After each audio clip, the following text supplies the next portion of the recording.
नमो नारायण। जय गौ माता, वंदे मातरम, भारती को प्रणाम और हृदय से ओम शम शनिश्चराय नमः। प्रिय मित्रों और साथियों, ख्वाब भले ही टूटते रहे मगर हौसले फिर भी जिंदा हो। ख्वाब भले ही टूटते रहे मगर हौसले फिर भी जिंदा हो। फैसला करना है आपको मेरी इस बात पर। ख्वाब भले ही टूटते रहे मगर हौसले फिर भी जिंदा हो। हौसला अपना ऐसा रखो जहां मुश्किलें भी शर्मिंदा हो। हौसला मजबूत होना चाहिए साथियों। पुनः हृदय से संपूर्ण राष्ट्र को भैया दूज की हार्दिक शुभकामनाएं। थोड़ी देर आपके साथ लाइव हूं और लाइव में आपके सवालों का जवाब नहीं दे पाऊंगा क्योंकि विषय पर रहना पड़ता है, इसलिए क्षमा चाहता हूं। लाइव हूं आपके साथ थोड़ी देर और भैया दूज पर कुछ कहना चाहता हूं। पुनः एक बार भैया दूज की पूर्व संध्या पर संपूर्ण राष्ट्र को मेरी ओर से हार्दिक शुभकामनाएं। कार्तिक शुक्ल पक्ष की द्वितीया को मनाया जाता है भैया दूज यानी यमदूतिया। संपूर्ण भारत में इस त्योहार को बड़ी धूमधाम से दिवाली की तरह संपूर्ण राष्ट्र में इस त्योहार को बड़ी धूमधाम से रक्षाबंधन के रूप में मनाया जाता है। जैसे रक्षाबंधन को मनाते हैं इसी तरह भैया दूज को मनाया जाता है। और जब से सृष्टि की रचना हुई है यानी वैदिक काल से भैया दूज का त्योहार भाई और बहन के प्रतीक का त्योहार है। ये साक्षी है जमाना। भैया दूज के दिन बहन अपने भाई की दीर्घायु और सुख और समृद्धि की कामना कर भैया दूज का ये त्योहार है और ये दीपावली के दूसरे दिन मनाया जाता है। संपूर्ण भारत में मना जाने वाला ये पवित्र त्योहार इस राष्ट्र में अलग अलग नामों से पुकारा जाता है, लेकिन भैया दूज सभी मनाते हैं।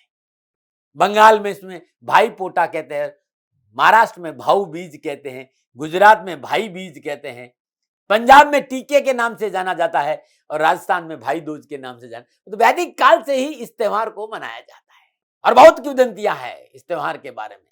लेकिन वास्तव में भाई और बहन की निश्चल प्रेम का यह त्योहार भाई बहन के एक निष्ठा, निस्वार्थ और पवित्र प्रेम को घोषित करने के लिए हुआ है। पुराणों में कथा है कि सूर्य पुत्र यम अपनी बहन यमी से, यमुना से बहुत प्यार करता था, परंतु अपने शासन कार्य में बहुत व्यस्त रहने के कारण बहुत लंबे समय तक अपनी बहन यमी से नहीं मिल सका। यमी अपने भाई से ये दूरी सहन नहीं कर पाई, बहुत व्याकुल हो गई। अपने भाई से मिलने के लिए बहुत तड़पी हुई थी। यमी ने अविलंब तुरंत तत्क्षण मिलने का एक संदेश भेजा यम को।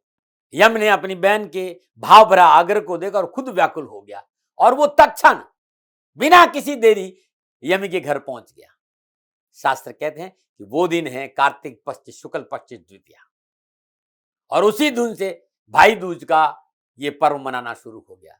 कहते हैं कि इसी दिन यमी ने यम को अपने घर अपने हाथों से भोजन कराया। बहन के हाथ का भाव भरा भोजन, सत्कार और यम को जो तिलक किया, यम बहुत प्रसन्न हुए। यम ने उन्हें अनेकों प्रकार की भेंट दी, प्रसन्न किया और कहा कि मैं आपसे बहुत खुश हूं यमी, जो मांगना हो मांग लो। यमी ने उस दिन यम से यह वरदान मांगा था कि जो भाई कार्तिक पक्ष की द्वितीया के दिन यानी भैया दूज के दिन अपनी बहन के घर जाकर अपनी बहन को श्रद्धानुसार भेंट और उपहार देता है, बहन उसे टीका करती है, मीठा पान खिलाती है, तो भाई के सुख और सौभाग्य में वृद्धि हो, ऐसा वरदान दीजिए। भाई को, अपने भाई को जब जिसको बहन टीका करते उसके यम का भय नहीं होना चाहिए, अकाल मृत्यु का भय नहीं रहे, ये वरदान दे दीजिए। यम ने तथास्तु कहा कि जो भी भाई इस दिन अपनी बहन के घर जाकर अपनी बहन से टीका करवाएगा, तिलक करवाएगा, उसे अकाल मृत्यु और यम का भय नहीं रहेगा। प्रिय दर्शकों, मित्रों और साथियों, भैया दूज के दिन यम द्वितीया के दिन तिलक का बहुत बड़ा महत्व है। इस दिन प्रत्येक भाई नित्य कर्म स्नान उपरांत सूर्योदय से पूर्व पवित्र जल से स्नान करें और जल जमुना जी का हो तो सोने में सुहागा, नहीं तो जल कोई भी जल आपको मिल जाए अपने जल में मिलाकर स्नान करें और अपनी बहन के घर। सबसे महत्वपूर्ण बात उस दिन तिलक की है और भेंट की है। 12 राशियों के लोग कैसे तिलक करें, किससे तिलक करें, भाई बहन को क्या तोहफा दे, तमाम चीजों के बारे में आज थोड़ी देर आपके साथ रहना चाहूंगा। लेकिन कुछ बातें जो बताना बहुत जरूरी है हो सकता है वीडियो 2-4 मिनट की इधर हो, कोशिश करूंगा कि समय पे पूरा हो जाए, लेकिन जानकारी देना बहुत जरूरी है। भारतीय सनातन संस्कृति बड़ा महत्व है तिलक का। तिलक कब करें, किस मुहूर्त में करें, क्योंकि जिस उत्तम मुहूर्त में बहन अपने भाई को तिलक करते समय मस्तक को स्पर्श करती है, ये ऊर्जा का केंद्र है भाई, अद्भुत। ये जो आपके हाथ है ना, ये ऊर्जा का केंद्र है। एक पार्टिकुलर समय में, मुहूर्त में, जब भावों से भरे स्पर्श भाई के भाल पर होता है, मस्तक पर जब बहन स्पर्श करती है, तो भाई के ऊर्जा स्रोतों में अद्भुत वृद्धि होती है। उस समय जो ऊर्जा क्रिएट होती है, उससे भाई के आसपास की सारी नकारात्मक ऊर्जा दूर हो जाती है। अंत्य चेतना का अपना एक प्रभाव है, हीलिंग्स का यही आधार है, स्पर्श चिकित्सा का यही आधार है। तो जब बहन उस पार्टिकुलर मुहूर्त में भाई के मस्तिष्क को स्पर्श करती है, तो जो नकारात्मक ऊर्जा है, जो ग्रह बाधाएं हैं, जो परेशानियां हैं, उठापटक है, कठिनाइयां हैं, दुर्घटना है, या कोई भी भाई को जो परेशानी, वो परेशानियां स्वतः ही दूर हो जाती है। उसके जीवन में सकारात्मक ऊर्जा का प्रवेश होता है और भाई के जीवन में खुशियों की दस्तक होती है। और खुशियों की दस्तक का जो रास्ता है, वो आपके इस दिन के तिलक से जाता है। तो बहुत जरूरी है इस दिन शुभता भी हो और शुद्धता भी हो, शुभ भाव हो और भाव शुद्ध हो। इस त्योहार को आप इकोनॉमी से मत जोड़िएगा भाई, आर्थिक पक्ष से मत, लेन देन से मत जोड़िएगा, क्योंकि यह अद्भुत त्योहार है। शुभता और शुद्धता ये बहुत जरूरी है। और 6 नवंबर 2021 भैया दूज का त्योहार है, शनिवार का दिन है। और इस बार माता बहनों को थोड़ा सा इंतजार करना पड़ेगा, थोड़ा भूखा रहना पड़ेगा। और ये जो तपस्या है भूखे रहने की, ये आपके भाई के जीवन में मंगलमय, शांति, समृद्धि और सुख का संकेत दे रही है। आपके भाई को खुशियां देगी। इस तिलक से आपके भाई के जीवन में खुशियों के दरवाजे खुलेंगे। तो मुहूर्त को समझ लीजिए, क्योंकि मुहूर्त का अपना महत्व, इस पार्टिकुलर मुहूर्त में ग्रह रश्मियों का अपना एक प्रभाव है। तो इस बार जो मुहूर्त है वो दोपहर 12:15 से लेकर 1:30 तक अच्छा मुहूर्त है। और दोपहर 2:30 से लेकर 3:30 के अंदर अंदर दोपहर अच्छा मुहूर्त है। इस मुहूर्त में भाई को तिलक करना बड़ा शुभ माना गया है। भाई की पूजा करना, भाई की आरती उतारना और तिलक करना इस मुहूर्त में 12:15 से लेकर 1:30 और दोपहर 2:30 से लेकर दोपहर 3:30 के भीतर भीतर ये कार्य होना चाहिए। ये वो मुहूर्त है जब आप अपने भावों से भरे हृदय से संपूर्ण सकारात्मक ऊर्जा के साथ जब अपने भाई के मस्तक को आप तिलक करेंगे, स्पर्श करेंगे। जिस जगह तिलक किया जाता है उस स्थान को पीनियल ग्रंथि कहते हैं, आज्ञा चक्र कहते हैं, गुरु दर्शन केंद्र कहते हैं। कर्मज व्याधियों का मुक्ति का केंद्र आज्ञा चक्र है, जो आपके कार्मिक कर्माज है। भाई के जितने भी जो पीड़ाएं हैं भाई की, बहन जब उस भावों के साथ भाई को स्पर्श करती है तो ये स्थान एक्टिवेट हो जाता है। जिस परिपूर्ण समर्पण के साथ, शुद्धता और शुभता के साथ यदि बहन ने इस पार्टिकुलर टाइम में 12:15 से लेकर 1:30, दोपहर 2:30 से लेकर दोपहर 3:30 के बीच में ये तिलक करना है। जब वो पीनियल ग्रंथि को, आज्ञा चक्र को स्पर्श करेगी तो ये स्थान एक्टिवेट होगा। और जिस व्यक्ति को बहन ने स्पर्श किया वो भाई अपने जीवन में असफल नहीं होगा। बहन के इस स्पर्श से उसके जीवन के सारे दुख, सारी पीड़ाएं, सारी परेशानियों से उसे मुक्ति मिल जाएगी। परंतु मित्रों, तिलक करते समय बहन को भी शुभता और शुद्धता का ध्यान रखना होगा, सहजता का ध्यान रखना होगा, संतुलन का ध्यान रखो और समर्पण का ध्यान रखना। भाई को भी सहज, संतुलित, शुद्धता और शुभता का ध्यान रखना पड़ेगा। मन शांत हो, निर्मल हो।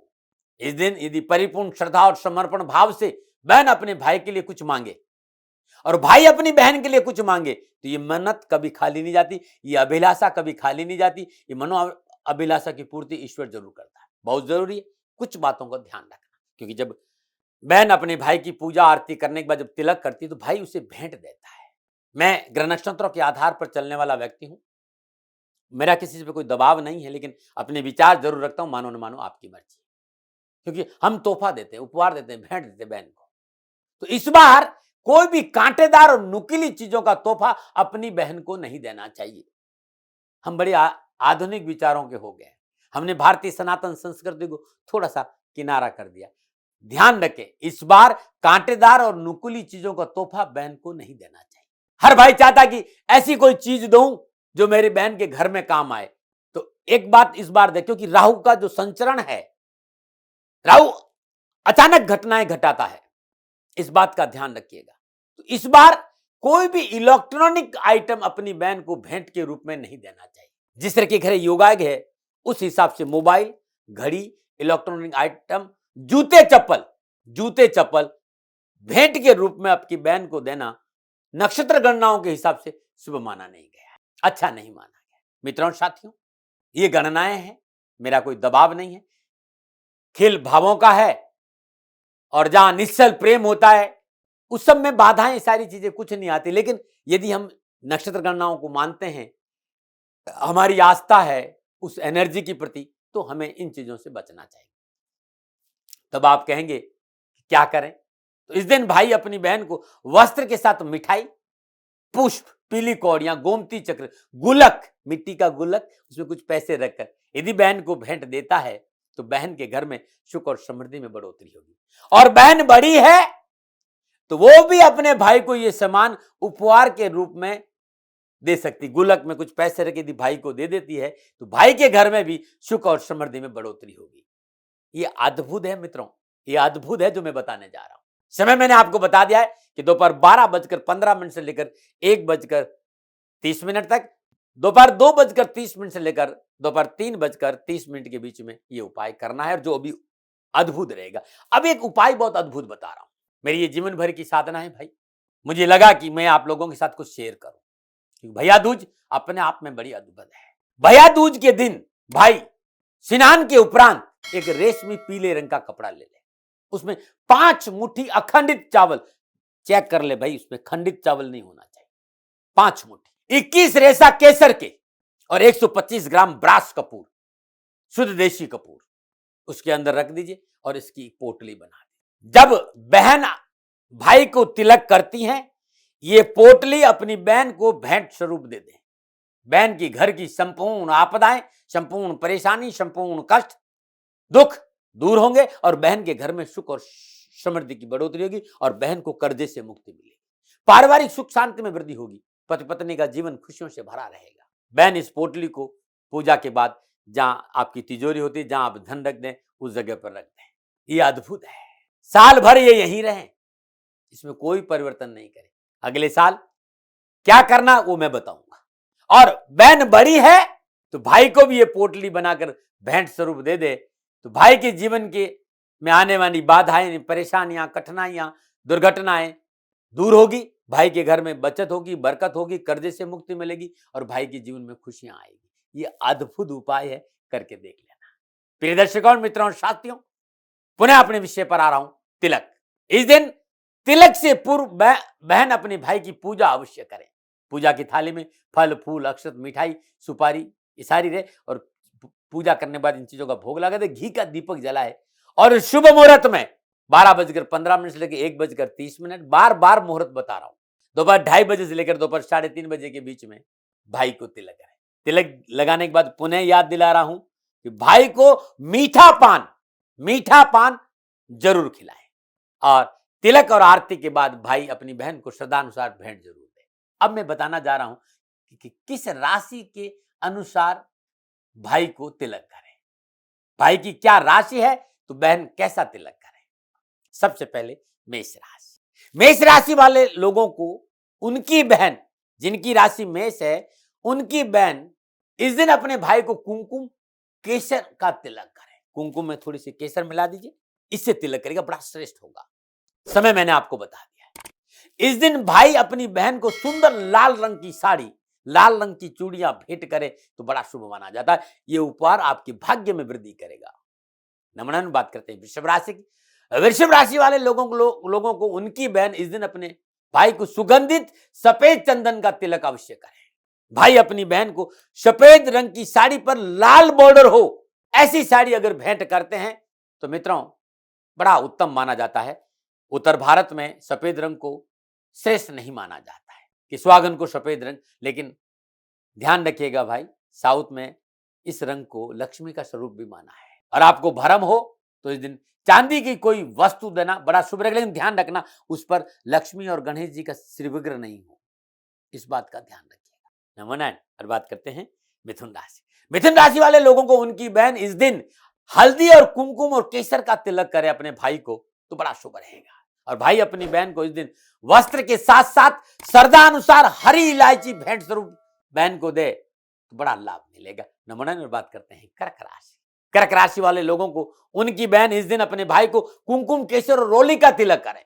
और इस दिन अपनी बहन को भाई वस्त्र के साथ साथ घी, मक्खन और चांदी की कोई वस्तु भेंट अवश्य दे। ध्यान रखिएगा, चांदी की वस्तु में चांदी की कटोरी आ सकती, चांदी की गिलास आ सकती या चांदी शुद्ध आ सकती, लेकिन लक्ष्मी और गणेश की प्रतिमा जिसपे हो ऐसी कोई वस्तु नहीं दे, बड़ा लाभ मिलेगा। नंबर 9 में बात करते हैं सिंह राशि। सिंह राशि वाले लोगों को उनकी बहन इस दिन अपने भाई को लाल चंदन और रोली और कुमकुम से तिलक करे और चावल अवश्य लगाए। इस दिन भाई अपनी बहन को ऑरेंज कलर की साड़ी या सूट, सामर्थ्यवान छोटी मोटी सोने की कोई वस्तु भेंट देते हैं तो बहुत लाभ और बहुत ही कल्याणकारी रहेगा। नंबर 9 में बात करते हैं कन्या राशि। कन्या राशि वाले लोगों को उनकी बहन इस दिन अपने भाई को अष्टगंध, मार्केट में मिल जाता भाई, अष्टगंध से तिलक करे और तिलक के ऊपर अक्षत जरूर लगाए, चावल जरूर लगाए। इस दिन भाई अपनी बहन को लाल रंग की साड़ी और हरी चूड़िया और हरी इलायची तोहफे में दे तो बड़ा शुभ रहेगा। नंबर 9 में बात करते हैं तुला राशि। तुला राशि वाले लोगों को उनकी बहन इस दिन अपने भाई को सफेद चंदन, कुमकुम और रोली का तिलक करे। तिलक के बाद अक्षत जरूर लगाए, चावल जरूर लगाए। इस दिन भाई अपनी बहन को पिंक कलर की वस्त्र, कोई साड़ी या चांदी का कोई आइटम भेंट स्वरूप जरूर दे, लेकिन फिर ध्यान रखिएगा सिक्का नहीं होना जिसपे मां लक्ष्मी और गणेश जी की प्रतिमा, ये नहीं होना चाहिए। नंबर 9 में बात करते हैं वृश्चिक राशि की। वृश्चिक राशि वाले लोगों को उनकी बहन इस दिन अपने भाई को लाल सिंदूर, जो अपने मांग में भरती है ना वो सिंदूर, लाल सिंदूर से में थोड़ी सी केसर मिला दीजिए और अपने भाई का तिलक करिए। और इस दिन भाई अपनी बहन को लाल रंग का सामान भेंट करे तो बड़ा शुभ रहेगा। नंबर 9 और बात करते हैं धनु राशि। धनु राशि वाले लोगों के लिए उनकी बहन इस दिन अपने भाई को पीले चंदन से तिलक करे। और इस दिन भाई अपनी बहन को पीले वस्त्र के साथ साथ केसर, पीतल, तांबा या सोने की कोई वस्तु भेंट करें तो बड़ा शुभ और बड़ा ही अनुकूल रहेगा। नंबर 9 में बात करते हैं मकर राशि। मकर राशि वालों के लिए उनकी बहन इस दिन अपने भाई को कुमकुम, रोली और हल्दी से तिलक करे। और इस दिन भाई अपनी बहन को गुलाबी रंग के वस्त्र, फल का टोकरा जिसमें 5 नारियल जरूर हो भेंट दे तो बड़ा शुभ और बड़ा ही अनुकूल रहेगा। नंबर 9 में बात करते हैं कुंभ राशि। कुंभ राशि वाले लोगों को उनकी बहन इस दिन अपने भाई को केसर, रोली और कुमकुम का तिलक करे। और इस दिन भाई अपनी बहन को वस्त्र के साथ साथ 5 नारियल, 5 तरह के फल भेंट करे तो उत्तम रहेगा। और कपड़ों का रंग बहन की पसंद का हो तो फिर कुछ कहना ही क्या है। नंबर 9 में बात करते हैं मीन राशि की। मीन राशि वाले लोगों को उनकी बहन इस दिन अपने भाई को पीला चंदन, केसर और हल्दी से तिलक करे।